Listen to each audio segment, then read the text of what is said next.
Hello class 11. In my this video I'm going to teach you the second part of the text as you like it. So let's see what is there. All of you please take out page number 14 of your rapid book. He refused to listen to them. He means, who is this he? He is none other than the inexperienced wrestler who was fighting with the experienced one. So he refused to listen to them. Who is this them? Rosaline and Celia. But he said in such a graceful manner that both the ladies became more concerned of him. He said, I am sorry to deny such fair and beautiful ladies anything. He also said that he would like the ladies to wish for him, and if he was defeated, he would not be ashamed. And if he was killed, there was no one to lament for him in this world. So he said that he was very sorry that he's saying no to these fair ladies, but he had no other options. Rather, if he is defeated, he will not be ashamed, and if he dies, there's no one who would cry for him.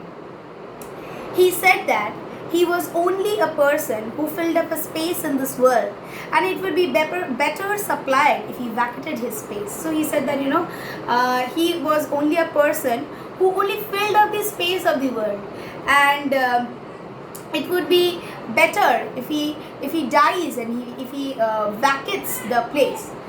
The wrestling match began. Celia wished that the youth would not be hurt during the bout, but Rosaline was more concerned.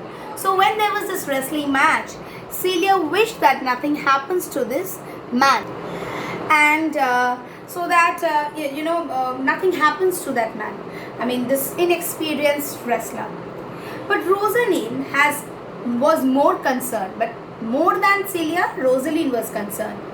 She had an inclination towards him because she felt pity for all the friendless condition. She had some kind of inclination because she felt very pity for this friendless man. It seemed that she had almost fallen in love for him, and it seemed that she was almost in love with this man.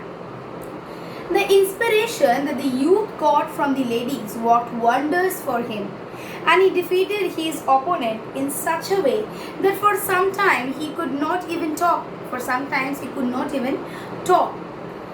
The Duke Frederick was very pleased with the youth's skill. Who is this Duke Frederick? This is the younger Duke, who was very pleased with the youth's skill and courage, and wanted to know more about him, and he wanted to know more about him.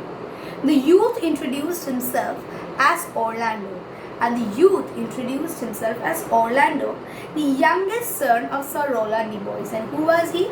He was the youngest son of Sir Roland de Boys. Sir Roland de Boys was dead, so he was dead. But when he was alive, he was friend of the banished Duke. But when he was alive, he was the friend of that banished Duke. So on hearing that Orlando was his son, the Duke was displeased and wished he had been the son of someone else. So when the younger Duke came to know that he was the son of his brother, that is his enemy's friend, he was not at all happy. He wanted if he would be the son of anyone else other than Sir Roland de Boys.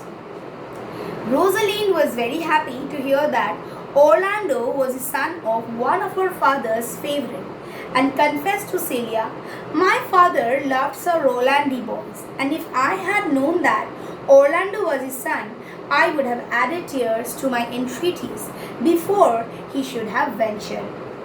So Rosaline said, she was very happy to hear that Orlando was the son of her father's friend. And she confessed that her father, that is the elder Duke, really loved Sir Roland de Boys.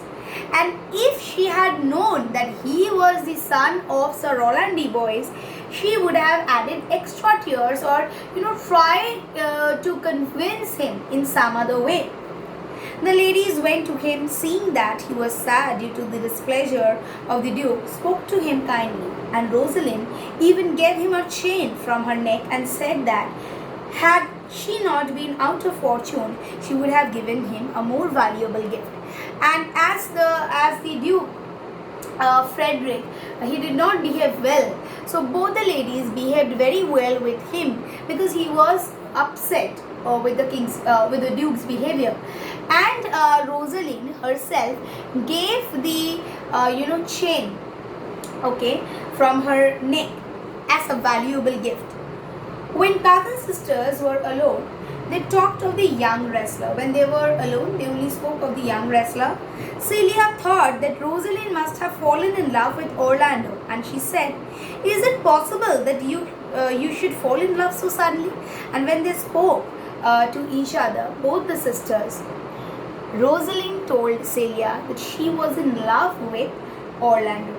And with this, Celia definitely questioned her that is it possible that you fall in love so quickly?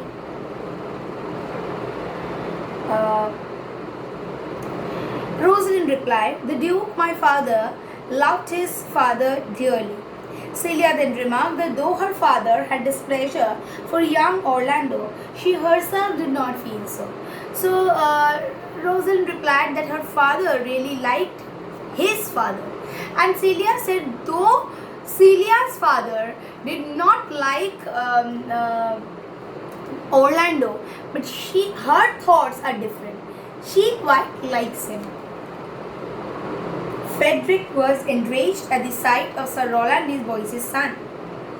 It reminded him of the many friends of the banished Duke, and he, means Frederick, that is a younger Duke, he was very, very upset with the friend of the elder Duke, that is Sir Roland de Boyce. And this made him remember about many friends of the banished Duke. He was lately displeased with Rosaline as she was praised for her virtues, and the people pitied her for her father, and the people, all of them, they pitied her for her father.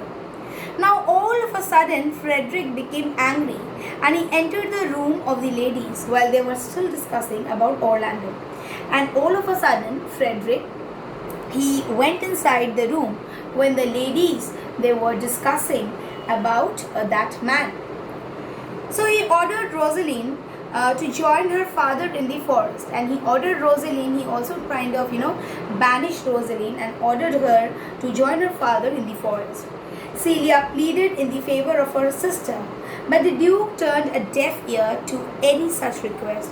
And Celia, she kind of pleaded for her sister, but it was all in deaf ears, as if he doesn't want to listen. He did not want to listen at all.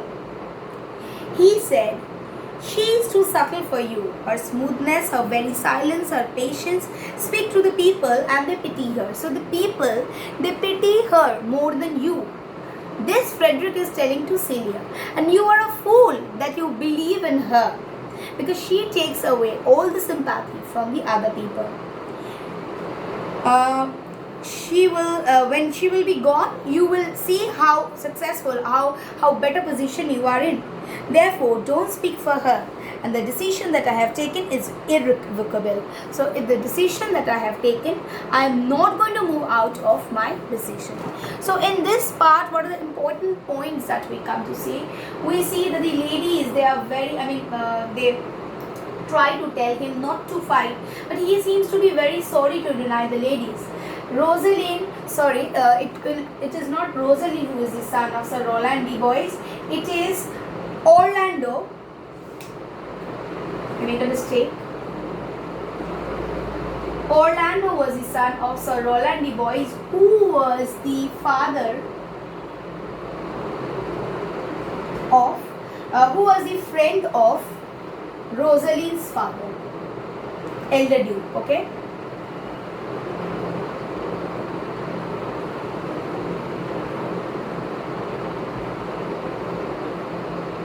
Next, there is Frederick. He was very enraged at the sight of Sir Roland de Boyce because it made him remember with other friends of the elder Duke. So I'll keep it till this much. In my next video, I should continue with the next portion of the same chapter. Thank you.